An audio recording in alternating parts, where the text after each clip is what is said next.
We've been riding a rocket ship, and it's been incredible, and the growth has been great. The business is very, very healthy. And so for us, it's more about, okay, well, then how scalable is that? And can we replicate that? Can we duplicate that? And then if you get to that question, which is you say, well, yeah, we think we can, for sure, from a corporate perspective, then you also start to examine, like, well, what would that look like in the franchise world? And is it franchisable? This is All Things Fitness and Wellness, uniting industry thought leaders and fitfluencers on the mission to inspire innovation and encourage people to live a life fit and well. Today, I'm joined by Chris Smith to talk through what's next for Fitness World Canada. Following the recent announcement around franchising and continued corporate expansion, Chris walks through the thinking behind the plan, what the business is building toward, and how his team is approaching the next phase of growth. We get into the structure of the model, what Fitness World is looking for in franchise partners, and how the organization is setting itself up to scale while staying operationally sound. If you're interested in how a multi-club operator is thinking about franchising in today's market, this episode offers a clear look at the strategy and the work behind it. Before we get to it, be sure to hit like and subscribe. We have new podcast episodes weekly featuring industry thought leaders and influencers. I'm your host, Chrissy Van, and this is ATFW. Chris Smith joining me on ATFW, clearly you're no stranger to the show and also the man behind it. Yeah, I think the secret's out. The secret's out, but there are some other secrets that you had that now have recently gone public. One's a project that takes place in this room, and the other is all about expanding your business nationally. So let's start with the big press release that came out. What happened? Yeah, I mean, I just think the timing was right for us to kind of share, the plan and strategically like what we've been working on over the last 5 years and just share the excitement, right? No need to keep it all private necessarily. And from a franchising perspective, certainly going to be looking for the right strategic partners down the road. So just giving people a heads up that, that's where we're headed and this is what we're doing. And just, I think, paints a picture of kind of where we're at and certainly the, what lies ahead in the near-term future. Well, and people in this industry are no stranger to you. You've worked in it for decades, started as a personal trainer, worked your way up to CEO. And then 6 years ago now, taking over a business, taking it from bankruptcy, turning it into this British Columbia behemoth that is now Fitness World with 17 locations.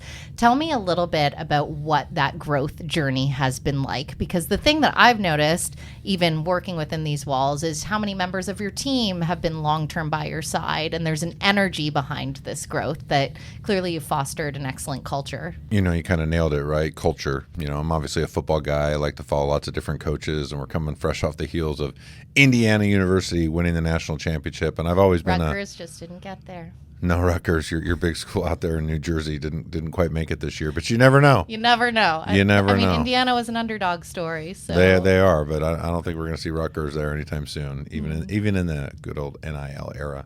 No, but I'm a big standards kind of guy. And then even one thing I mentioned the Indiana, because I took away from even this football coach there that it resonated with me, which is, habits build standards and standards build culture.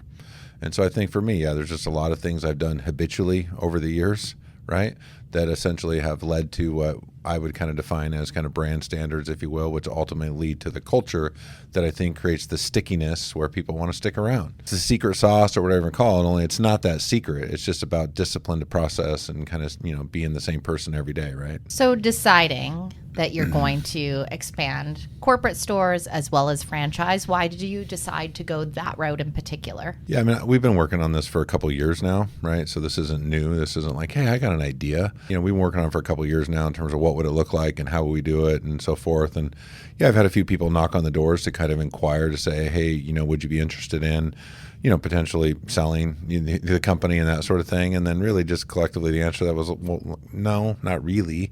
I think the reason for that is we've been riding a rocket ship and it's been incredible and the growth has been great. The business is very, very healthy. And so for us, it's more about, okay, well, then how scalable is that? And can we replicate that? Can we duplicate that? And then if you get to that question, which is you say, well, yeah, we think we can, for sure, from a corporate perspective, then you also start to examine like, well, what would that look like in the franchise world? And is it franchisable? And how do we think that would resonate with potential franchisees and so forth from a entrepreneurship, perspective and whatnot? And I think we got the answer of like, yes, it would do that as well. And then from there, you start to go, okay, well then strategically, like if that's what we want to do, then tactically, how are we going to manifest all that or go make it happen? So then you start entertaining like, well, how would we fund this, or how would we fund that? Is it going to be, directly funded by just cash flow and balance sheet? Are we going to want to, do a partnership deal of some format with private equity? Do we want to just take out, a bank loan and get bank terms and so on and so forth? And so, yeah, you just examine all the different kind of avenues of how you want to go grow your business. And for us, that's what we did, and went through that process and ultimately kind of came to the conclusion of what was the best right way for us to grow the business in a healthy, sustainable way, and just went to work. Knowing that, you talk about the fact this has been a rocket ship, and I'm sure we've already spoken. Many people, once this announcement went out, have been reaching out to you. There's interest here. So talk a little bit about the business itself. As we kind of finalize certain documentation from an FDD perspective and so forth, but yeah, from an average unit value and AUV and looking at, average revenues of, call it 3.25 million per location, four-wall EBITDA of, north of $925,000 on a per store average. So, those are very attractive. And those are some, pretty healthy numbers, and we think they line up well with, a number of other groups that are out there doing franchise now, right? And so for us, we think there's a great opportunity, and certainly, we're Canadian-based, and that's kind of the home base as we sit now. But yeah, we have a growth plan that has us seeing growing both across Canada, and then certainly, we're eyeing south of the border as well. And I know that's not the only element that's been part of the success story of Fitness World. What you've done with your personal training program is really such a strong example. Tell me a little bit about personal training and the revenue story behind that for your business. It's certainly part of it. It varies by location, and I think that's definitely one of the things that differentiates us from maybe others in terms of a percentage of revenue that comes from, the ancillary revenue or the personal training revenue and some of those revenue streams. So for us, it could be as high as, 30% of a club's monthly revenue might come from personal training, right?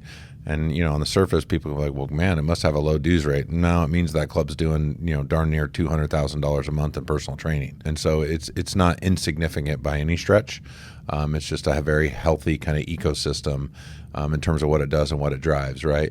And again, it's a secret, but it is no secret, right? We have a system, we have a process, we have a plan. We're disciplined to that plan. We stay pretty true to it. Again, back to habit, standards, culture, and all that stuff, right? But it is a big part of what we do for sure, the PT side of things. You essentially took the words out of my mouth: systems, processes, and plans. That is part of your ethos. So for yourself, now you're fostering kind of the talent of the future in regard to who your franchisees are going to be. So what are you looking for when it comes to partnering with some of these first individuals that decide to franchise a Fitness World, or a group of them? That's actually the key, right? Is we actually want to find folks that's in fact what they want, which is a group of them. So I've obviously got great partners in the business now, and then there's got some great kind of what I would call consultants and advisors that I've been, again, talking to for the last couple of years to give me guidance on things to think about, pitfalls to avoid, mistakes not to make, that sort of thing. So as we look at kind of the ecosystem of who we're looking for and who we want to engage with, yeah, it's just individuals that obviously have the right, financial criteria, and that's just kind of hopefully a checkbox for them. Then from there, it's the right entrepreneurial spirit, and then hopefully it is people that really believe in it, what it is that we do. I can certainly appreciate that every entrepreneur wants to make money, but we want to make money a certain way. We want to do things a certain way with a certain kind of ethos and credibility behind, definitely making a difference, which is kind of our mission statement, right? Changing lives, constantly challenging ourselves from a vision statement perspective, which is to be a next level fitness and wellness company. So we don't want people that are like, well, I'm good with whatever, and I just want to be, they want to rush a process. Like if we're going to get married to people, which is what you're really doing from a franchisor perspective, we want to make sure that we're finding the right people. Expanding on that, what do you feel makes Fitness World so unique? I definitely think it's a members first mentality, right? And so as long as we continue to understand that that's the ethos or the bread and butter, like that, the customer, right? So what does the customer want? What does the customer need? And then even again, taking a look in terms of what does the community need? So again, we're not necessarily what I would call a one stamp, one size fits all type of operation, right? So we certainly can mold into different things in different communities, meaning some clubs we have child minding, some clubs we don't. Some clubs we have one, call it group fitness classroom, if you will. Some clubs we have two. It varies. Some women's only, like child minding, like all the different amenities and service, how much recovery we offer, why we offer that much recovery. So I think we're a little bit flexible and nimble there. And again, we just try to not necessarily say like it's a one size fits all for everyone. And just, I think that's been something that's made us a little bit different and allowed us to have a little bit of a different, I don't know, success success or rate a rhythm. And then I think we've been ahead of the curve on a couple things too, right? So, and I would just call that strength training, functional training, that stuff. We've been doing it forever. For forever. And when I say forever, I mean for the 15 years that I've been in Canada, and certainly when we rebranded the company as Fitness World, we made a really even harder pivot into the strength training equipment. And so that was a lot of additional platforms. Some of our clubs, 10 Olympic platforms, multiple leg presses and hack squats and booty building zones. And just, again, because, and the simple answer is, well, if it's why, it's because that's what the customer wanted. Versus like, no, you can do it this way. You can just do lunges, put your foot up on a bench, do a Bulgarian lunge, do a split squat, this, do that. You can say all that and do all that, but it's more about what do you need to have the best workout possible, and then how do we fit our clubs to kind of meet the biggest demand possible. From a franchising perspective, what type of opportunities exist in the now? I mean, we actually operate kind of three distinct models right now, right? We have Trained by FW, which is our, what I would call turnkey, simple solution, kind of in the framework of very similar to that of, the Anytime Fitnesses, the Snap Fitnesses, not always staffless, but mostly staffless, anywhere from 2,000 to 6,000 square feet. We put those into communities where we can't find a box that, would generate the revenue, or we can't there's no available real estate for what we would call a typical kind of framework of an HVLP club, right? And that's really the bread and butter would be those clubs, right? So those are the HVLP, and that's kind of the standard kind of what we build and so forth. So call it 25,000 square feet, give or take. And then again, modular in nature in terms of what we build out and how we build it out, amenities, services based on the community and all that. And then lastly, there's the signature concept, which again, the signature concept really only goes into communities where it really warrants maybe a higher rent, because you want to be in like an urban center, and therefore the rents are going to be substantially higher, and therefore that signature club may or may not make sense. Our signature models typically come with different higher end services, amenities. The way to think about that is, again, if you look at those higher end poshy type clubs, we feel like we're offering the same level of service, if not higher, at again maybe a third of the price point. And so even from that perspective, it's almost the HVLP of that category is maybe another way to think about it. But again, we're going to have all these different things available for franchisees, right? So again, depending on what they want to do, what community they're in, what marketplace they're in, different models might fit what it is that they're actually looking for. And not only are we talking about you marrying with franchisers, but you announced in the same announcement that you're doing corporate expansion. So talk to me a little bit about the strategy there. I understand that you already have some additional clubs in progress. Yeah, I've been very active in the real estate market, kind of both across Canada, and then again, taking a good look at just south of the border here and what's available to us and that sort of thing. Yeah, I think for me and for our business, and as I've described kind of the strategy with our partners, it's really around proof of concept. And so a lot of times with potential franchisees, it's like, well, I hear you, but your clubs are all in BC, so does it really resonate? Does it translate? Does it do this? Does it do that? So an easy takeaway for me is like, well, let's go answer those questions. And so, in Canada, there's probably no greater place for us to be than the greater Toronto area. And so I don't think it's any secret that we're looking at, around out there. We've got a broker of record out there that's out knocking on doors, and we've looked at, 15, 20 properties, to date. Not going to give addresses or whatever. It's a big city. There's like 14 million people there, lots of territory, but I'm obviously not going to go into the deets on that specifically. But yeah, we're out, we're looking.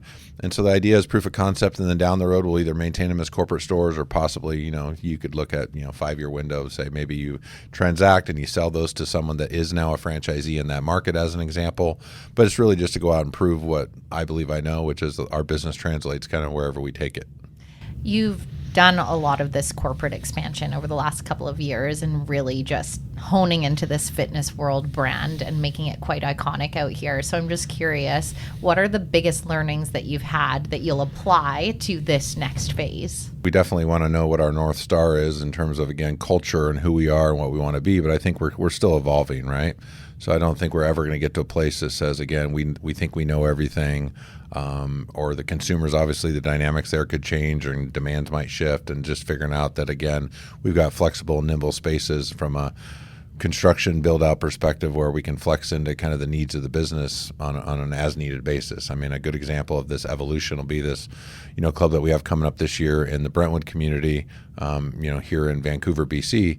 It's going to be 36,000 square feet. It'll be our second signature location in the marketplace, and it'll be second to nothing here in British Columbia. It'll be a place that everyone's going to want to be. We think it'll be a destination center. So the build out, the amenities, the services that we're bringing to that facility are going to be incredible. Can't wait to watch the journey. Yeah. But I think about conversations that we've had, and I know that a lot of people listening know Chris Smith. They've worked with you, they've interacted with you through the decades.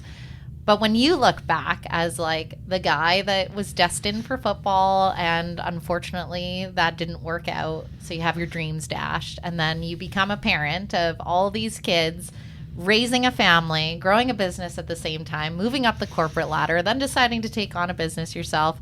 How did you genuinely feel when that release goes out and you're like, what does younger you think? Yeah, when I saw it, it was more of, I think, a moment of pride for sure, to say, like, I'm proud of what we've built, because again, I think it's not about me, it's about we, and it's about the team that I have. And I'm certainly always going to recognize all their efforts and all their hard work, because, you know, while I do get the publicity and I get to be the public face of, that's only because of a whole bunch of other people, including my partners and everyone else. Yeah, without question. Well, if people are interested in furthering this conversation, what are the best levers to pull right now? Because I know you're star north and going for this, so yeah, there's some basic information, you know, available on the website. Again, we're still finalizing a couple of details, and more than that to come in the not too distant future. But I mean, I would just say LinkedIn is probably the easiest place to find me, and so I'm there, Chris Smith, Fitness World Canada. And yeah, you can just reach out and just kind of ping me, and chances are I'll accept the invitation. And if there's a conversation you want to have, then we can talk. You've just listened to the All Things Fitness and Wellness podcast, hosted by Chrissy Van. Be sure to hit like and subscribe. We have new podcast episodes weekly featuring industry insiders and influencers. Together, we're on a mission for everyone to live a life fit and well.